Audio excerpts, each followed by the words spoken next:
La próxima semana también va a ser crucial para la reforma de las pensiones, la más profunda que ha habido en nuestro país. El martes, el Pleno del Congreso tiene previsto votar el informe del Pacto de Toledo y solo 3 días después, si se cumplen los plazos programados, el Consejo de Ministros aprobará el esbozo de la reforma. Como saben, sindicatos y Gobierno han negociado durante días los principales escollos, la ampliación de la edad de jubilación a los 67 años y el aumento del número de años trabajados para poder cobrar la pensión al 100%.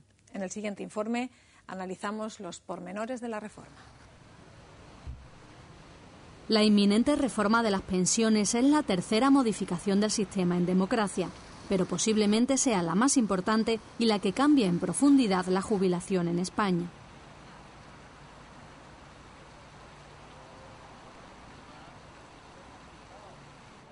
La pirámide de edad de la población está cambiando. Vivimos más tiempo y tenemos menos hijos. Por lo tanto, cada vez hay más mayores. Hoy hay en España casi un 17% de mayores de 65 años, que serán más de un 30% en 2048, según el Instituto Nacional de Estadística. Por eso habrá más pensiones que pagar y los expertos insisten en que hay que reformar el sistema. Las cotizaciones de los trabajadores en activo financian las pensiones de los trabajadores jubilados. Claro está, si la población española, que tiene ya una pirámide poblacional inversa, es decir, que va habiendo cada vez menores nacidos y más gente en edad de jubilación, pues lógicamente ahí se va a producir un desfase entre los que tienen que aportar los recursos de las pensiones y los que tienen derecho a cobrarlos. Y eso evidentemente es un problema grave. La opción más recurrente es rebajar las pensiones, pero también hay expertos que opinan que se pueden aumentar los ingresos, con medidas como fomentar la incorporación de la mujer al mercado de trabajo, luchar contra la economía sumergida o aumentar la productividad. Todo está en que con esa población en edad de trabajar menor, en términos relativos, podamos producir lo mismo o más. Yo estoy seguro que eso es posible.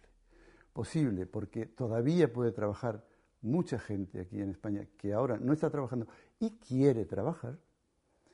Y segundo, porque se puede producir más con la mismo número de gente, eso se llama aumento de la productividad. Y tercero, porque todavía tenemos posibilidad de acoger aquí inmigrantes. Sin embargo, una de las medidas que hay encima de la mesa es aumentar la edad de jubilación a los 67 años para que los trabajadores coticen más tiempo. Yo creo que pasar de 65 a 67, esos 2 años que ya lo han hecho algunos países europeos, no es excesivamente grave si la persona obviamente está capacitada para ello. Y si además es un colectivo en donde se puede hacer. Porque hay colectivos de trabajadores que por su especial profesión son mucho más duras las profesiones y entonces evidentemente condicionan mucho más el comportamiento del trabajador y tiene que jubilarse antes. La edad legal de jubilación en España es de 65 años. Pero la edad real en la que la gente se retira por término medio es de 63, lo que supone la cifra más tardía de Europa, solo por detrás de Reino Unido. También habría que tener en cuenta que la vida de todos los ciudadanos no se prolonga al mismo tiempo. La esperanza de vida a partir de los 65 años, la edad de jubilación, depende mucho, está muy ligado a la situación socioeconómica de las personas. Para decirlo de una forma clara, los pobres viven menos que los ricos. Hombre, si quitamos 2 años a la gente, le estamos quitando años de los que van a vivir, ¿no?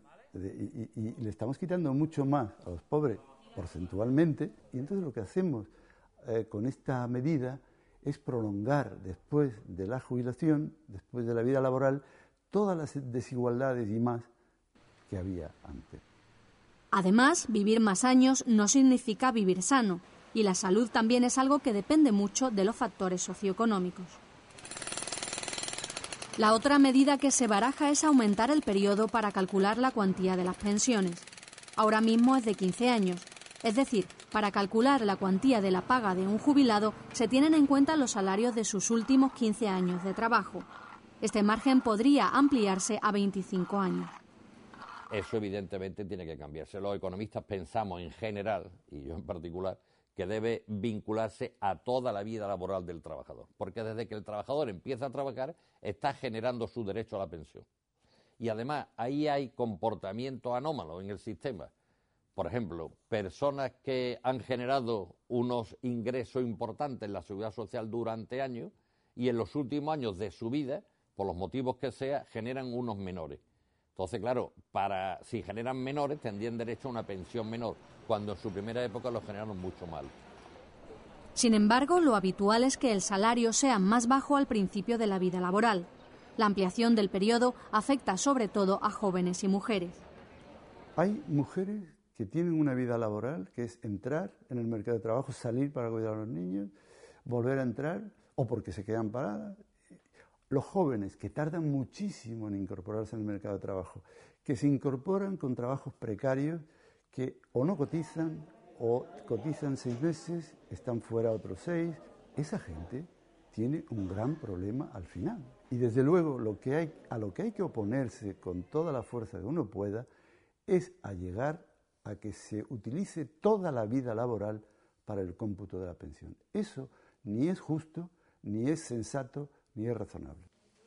Un tercer punto de la reforma es el aumento del número de años trabajados para poder cobrar la pensión máxima. Actualmente es necesario trabajar 35 años para jubilarse con el 100% del salario, y si se ha trabajado menos, se recibe menos. Con la reforma se contempla la posibilidad de ampliar el número de años necesarios. Como telón de fondo de la rebaja de las pensiones está el miedo al déficit público, pero hay economistas que consideran que las jubilaciones no generan déficit. Si nosotros decidimos que los mayores tienen derecho a una vida digna y queremos darles una pensión digna, pues habrá que sacar de ahí lo necesario para eso. ¿Por qué es déficit eso? No hay déficit ahí. El déficit es cuando globalmente no hay para pagar todos los gastos.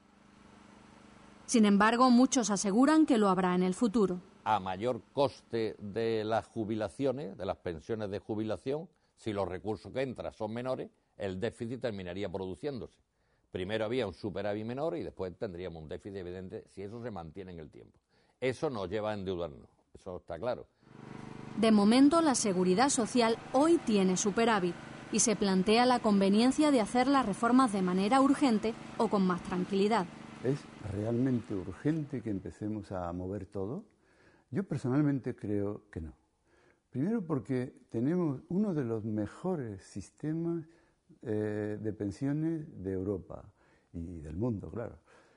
Un sistema magníficamente gestionado, que funciona como un reloj, que tiene, incluso en este momento de crisis, que tiene todavía un excedente, o sea, que ingresa más de lo que paga, y que tiene, cosa que no tiene casi ningún otro sistema en Europa, que tiene un fondo de reserva para cuando vengan malas.